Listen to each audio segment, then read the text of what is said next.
ఇవాళ దువ్వాడ సీనుతో పాటు మాధురి గారి గురించి ఈ రకంగా ఇల్లీగల్ కాంటాక్ట్స్ అంటగట్టి సోషల్ మీడియా కానీ సొసైటీ కానీ కోచింగ్ చేస్తుందంటే దానికి కారణం ఏంటంటే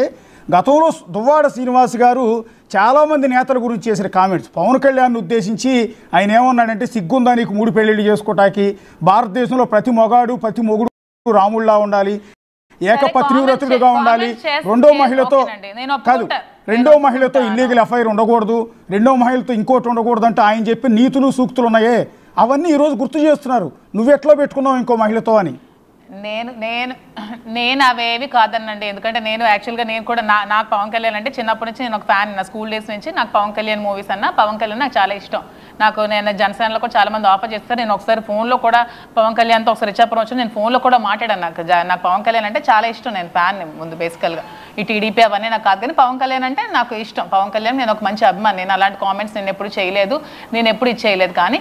ఇవన్నీ కాకుండా ఈ లైమ్ లైట్లకు నా పేరు తీసుకొచ్చింది వాణియే కదా దువ్వాడ వాణియే తెచ్చింది నా పేరు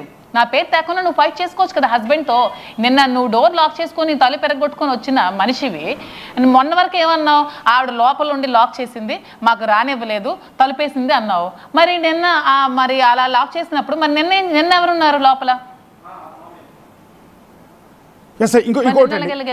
అవునండి మాధురి గారు ఇవాళ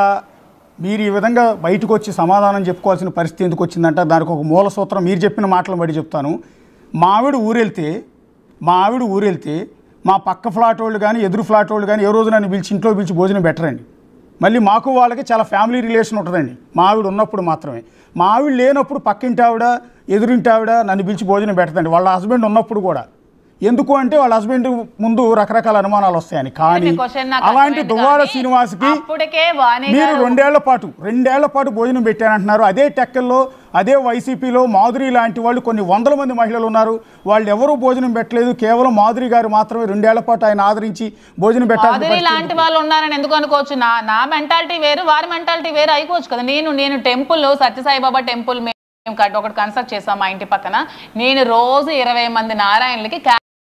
క్యారేజీలు పెట్టి భోజనం ఉండి పంపించేదాన్ని ఈవెన్ కరోనా టైంలో కూడా నేను చాలా మందికి ఫుడ్ సర్వ్ చేశాను ప్రతి ఒక్కరు కూడా దగ్గరుండి కరోనా వచ్చిన పేషెంట్స్ కూడా ఇంటింటికి ఫుడ్ పంపించాను నేను చాలా మందికి ఈవెన్ కరోనా టైంలో కూడా టెంపుల్ కట్టి మీ టెంపుల్ దగ్గరికి వెళ్ళి అడగండి మా అత్తగారు మాయ గారు సత్యసాయి డివోటీస్ అయితే మేము ఇంట్లోనే ఒక 20 క్యారేజీలు కొని ఆ 20 క్యారేజీలతో ఎవరెవరైతే అనాథులు ఉంటారో నిరాశ్రయాలు ఉంటారో వాళ్ళ ఇంటికి భోజనాలు పంపించేవాళ్ళం మేము మా మెంటాలిటీస్ వేరు వాళ్ళ మెంటాలిటీస్ వేరు అయి ఉండొచ్చు అండ్ దట్టు అప్పటికే ఆవిడ ఎలిగేషన్స్ చేసింది అప్పటికే క్యాడర్కి కార్యకర్తలందరికీ చెప్పింది